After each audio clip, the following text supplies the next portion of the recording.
The last recording. I didn't plan on listening to the tape. It was wedged behind a filing cabinet in the basement of my new house, half-melted, dusty, labeled only with a date written in fading ink. November 12th. That was strange, because the house had been empty for years. At least, officially. Curiosity won. It always does. I found an old tape recorder at a thrift store the same day, like the universe wanted this to happen. When I pressed play, the machine whirred, hissed, and then a voice. My voice. Not exactly the same. Slightly older, tired, like someone who hadn't slept in weeks. If you're hearing this, it means I didn't stop it in time. I laughed at first. Nervous, sure, but amused. People love pranks, time capsules, creepy little games. Then the voice continued. Do not go into the basement after midnight, that's when it learns. My stomach tightened. I live alone. No roommates. No one had heard me speak in this house yet. And that voice? It knew how I spoke when I was afraid. The tape crackled. It started with sounds, scratching, breathing where breathing shouldn't be. I told myself it was the pipes.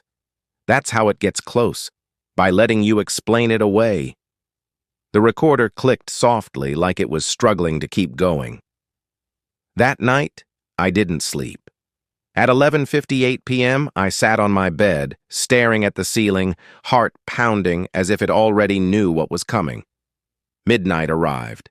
The house changed, not dramatically, no doors slamming, no lights flickering, just quiet. A heavy quiet, like the air itself was listening. Then I heard it. Scratching, slow, deliberate, coming from beneath the floorboards, the basement. I froze.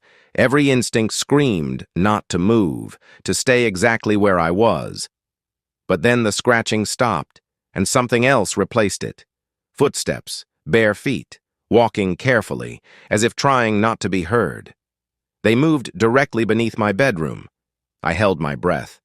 The footsteps stopped. And then a voice whispered from below, my voice. I know you're awake. I slammed my bedroom door shut and locked it, shaking so badly I nearly dropped the key. The footsteps retreated, fading back toward the basement. Morning couldn't come fast enough. At sunrise, everything felt normal again. No scratches, no sounds, no footsteps. I told myself I'd imagined it, until I checked the basement door. The lock was twisted backward,